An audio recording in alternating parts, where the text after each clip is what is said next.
والسلام على رسول الله أما بعد.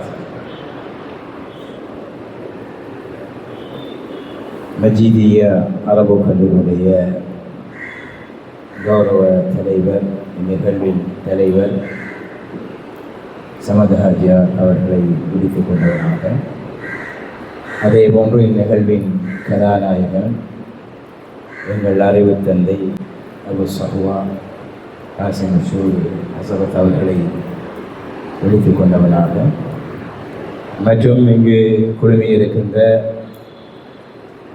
அரபு கல்லூரியுடைய நிர்வாக சபை உறுப்பினர்கள், ஆசிரியர் குழாத்தினர்,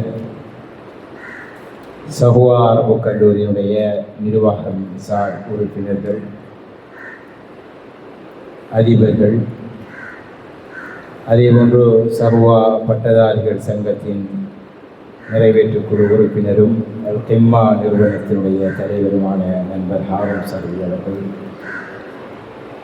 இந்நிகழ்வின் பங்கேற்பாளர்களாக வரவேற்பாளர்களாக வீட்டிற்கும் கல்லூரி மாணவர்கள் அத்தனை பேரையும் சுருக்கமாக விழித்து கொண்டவனாக, அல்லாஹு தஆலா இந்த அமர்வின் நோக்கத்தை சிறப்பாய் நிறைவேற்றி தர வேண்டும் என்கின்ற அந்த பிரார்த்தனைகளோடும் எதிர்பார்ப்புகளோடும்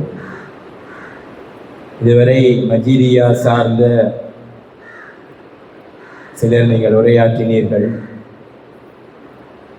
அபு சஹ்வா என்கின்ற எங்கள் தந்தை மஜீதியாவுக்கு வருவாரா என்கின்ற ஆச்சரிய பார்வையோடு நீங்கள் எல்லோரும் ஆச்சரியமாக பார்த்த வேளையில் வந்துவிட்டார் என்கின்ற செய்தியை மகிழ்ச்சியோடு வரவேற்கிறீர்கள். எங்கள் தந்தை மஜீதியாவுக்கு போவாரா என்று நாங்கள் கேள்வியோடு இருந்த நேரம் பெய்தார் என்கின்ற துக்ககரமான செய்தியை சுமந்தவர்களாக இந்த உண்மைதானா என்று பார்க்கறதுக்காக வந்திருக்கிறோம்.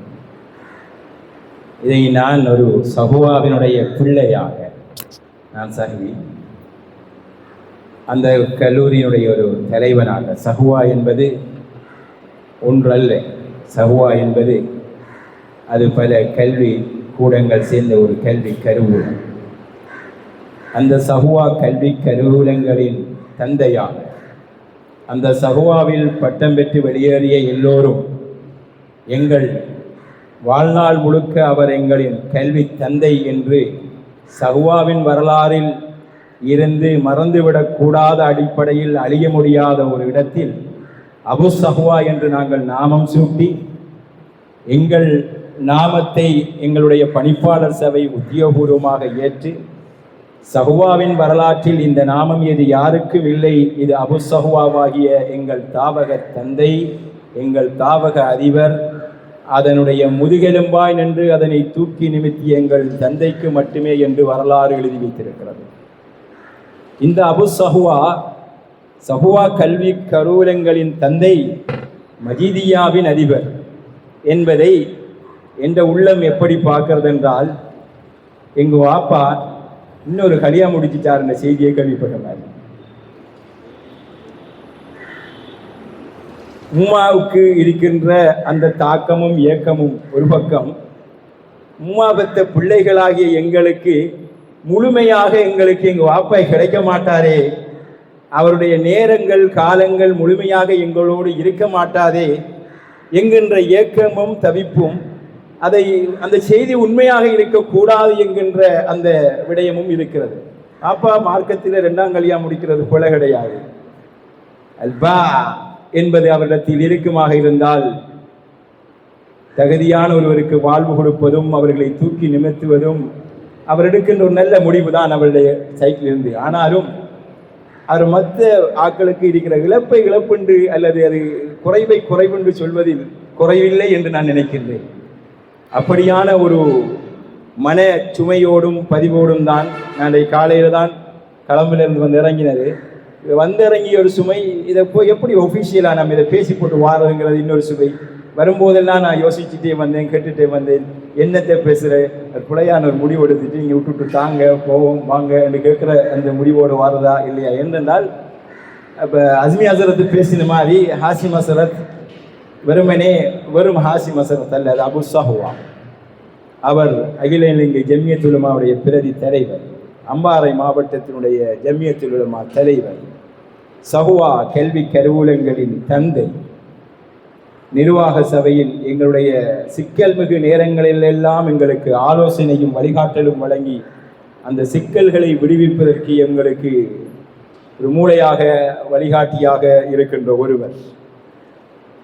அதோடு சேர்த்து பல புத்துவில் ஹலீஜ், அதே போல் பல ருக்கையா என்கின்ற மகளிர் அரபு கல்லூரி, அவருடைய சிறிய ஹிஃபுல் மதரசா ஒன்று இருக்கிறது. அது இப்படி எல்லாவற்றையும் தாண்டி அவர் முழு நேரமாக சமுதாயத்திற்காக செய்கின்ற ஜெஸ்கா நிறுவனம்.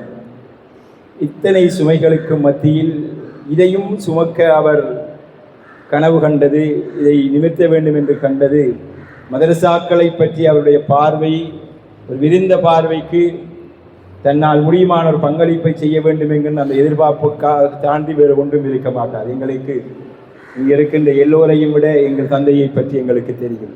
பொருளாதார எதிர்பார்ப்போ பதவி எதிர்பார்ப்புகளோ இல்லாமல் தன்னால் ஒரு நலவு நடக்க வேண்டும் என்கின்ற எதிர்பார்ப்பை தாண்டி ஒன்று இருக்க மாட்டாது. நாங்களும் அதனால் தான் ஜீரணித்துக் கொள்கிறோம்.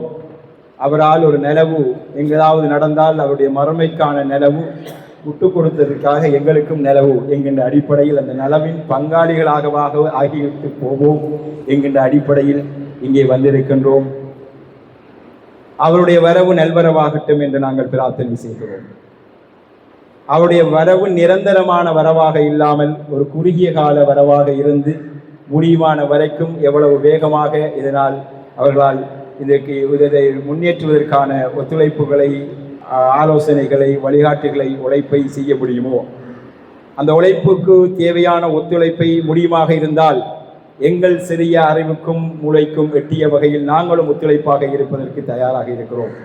ஏனென்றால் வாப்பா பொறுப்படுத்த குடும்பத்தின் பிள்ளைகள் எங்கள் சகோதரர்கள் என்கின்ற வகையில் எங்களுடைய சகோதர ஒரு கல்லூரியாக இது மாறிப்போனதனால் இந்த சமுதாயத்தின் சொத்தாகிய இந்த சொத்து, இது நாங்கள் பொதுவாக அரபிக் கல்லூரிகள், பொது நிறுவனங்கள், பொது நபர்களுக்கு, தனிநபர்களுக்கு சொந்தமானது அல்ல. அது தனிநபர்கள் உருவாக்கினாலும் அது பொது சொத்து. அந்த பொது சொத்து அந்த சமுதாயத்துக்கு சேவையாற்றும் ஒரு பெரும் வரமாக மாறுவதற்கு எங்களால் முடியுமான எந்த ஒத்துழைப்பையும் நாங்கள் இன்ஷா அல்லாஹ் வழங்குவதற்கு தயாராக இருக்கிறோம். பொதுவாக அரபு கல்லூரிகள் பற்றிய எனது பார்வை கடும் விமர்சனம் நிறைந்த ஒரு பார்வையாகும். அரபு கல்லூரிகள் பற்றிய எனது பார்வை கடும் விமர்சனம் நிறைந்த பார்வையாகும். விமர்சனம் என்றால் இன்னும் நிறைய முன்னேற வேண்டும் என்கின்ற விமர்சனம் தான். இன்றைய நவீன காலத்திற்கு ஈடு கொடுக்கக்கூடிய தரமான தலைமைத்துவத்தை உருவாக்குகின்ற வகையில் கல்லூரிகள் தன்னை திரும்பி பார்த்து புடம்போட வேண்டிய, நிரப்ப வேண்டிய நிறைய இடைவெளிகள் இருக்கின்றன. நேற்றைய தலைமுறை அல்ல இன்றைய தலைமுறை. கொத்துபாவுக்கு முன்னால் இருக்கின்றவர்கள் ஒன்றும் தெரியாதவர் என்ற நிலையில் பேச முடியாது.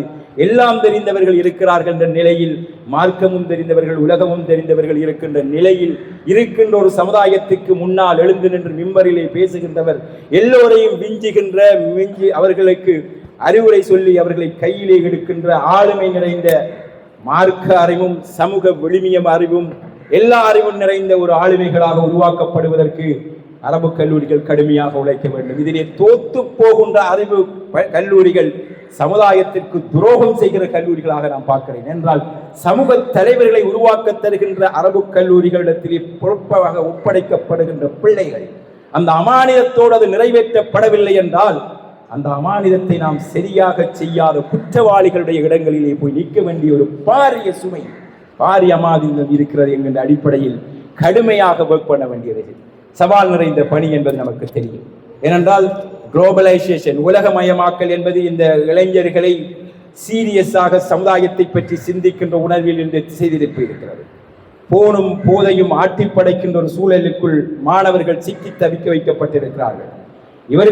இவர்களை அவைகளுக்குள் இருந்து விடுவித்து சமூக உணர்வும் சமய அறிவும் கொண்டவர்களாக மாற்றுகிறது என்பது பாரிய சவால். இந்த சவாலை சாதாரணமாக பரீட்சையை மையப்படுத்திய கல்வி திட்டங்களை போதிக்கின்ற அந்த போதனைகளால், அந்த போதனையாளர்களால் மாற்ற முடியாது. இரவு பகலாக சமூக உணர்வு கொண்டவர்களாக இவனை மாற்ற வேண்டும் என்று தொழுகையிலும் பிரார்த்தனையிலும் சதா வேண்டிக் கொண்டு இந்த மாணவர்களை உருவாக்க வேண்டும் என்று தன்னை எரிவாக்கி உழைக்கின்றவர்களால் மட்டும்தான் மாணவர்களை மாற்றத்தை கொண்டு வர முடியும். அப்படியான ஒரு மாற்றத்திற்கு உழைப்பதற்காக ஹஸரத் வந்திருக்கிறார்கள். நாங்கள் விரும்பியோ விரும்பாமலோ எங்கள் தந்தைக்கு உதவி செய்ய கடமைப்பட்டிருக்கின்றோம். இன்ஷா அல்லாஹ் எங்களால் முடியுமான வரைக்கும் அதற்கான ஒத்துழைப்பை வழங்க நாங்கள் காத்திருக்கின்றோம்.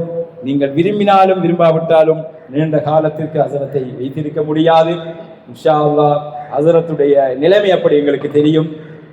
ஒன்றை மட்டும் சொல்கிறோம், ஒரு ஹதீஸ் ஒன்று இருக்கிறது. ஹதீஸ் சம்பந்தமான அந்த சனதிலே லைஃபா சஹீஹா என்பதில் விமர்சனம் இருக்கிறது. ஆனால் அந்த கருத்து சரியானது. நபி அவர்கள் சொன்னார்கள், நபி அவர்கள் சொல்கின்ற போது, அல்லாஹு தஆலா நீங்கள் ஒன்றை செய்தால் அந்த வேலையை செய்கின்ற போது அதனை சிறப்பாக செய்வதை விரும்புகிறான். பெர்ஃபெக்டா இருக்கணும் செஞ்சால். அந்த பெர்ஃபெக்டாக செய்யறதுங்கிற ஒரு இபாதத்.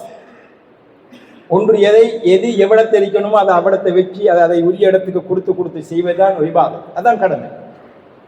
அதை செஞ்சோம் என்றால் சக்சஸ் அவர்.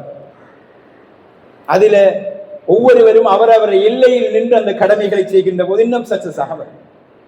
அல்லாஹு தஆலா இந்த சக்சஸை நோக்கி இந்த மஜீதியாவை கொண்டு செல்வதற்கு நல்லறிவு புரிவானாக.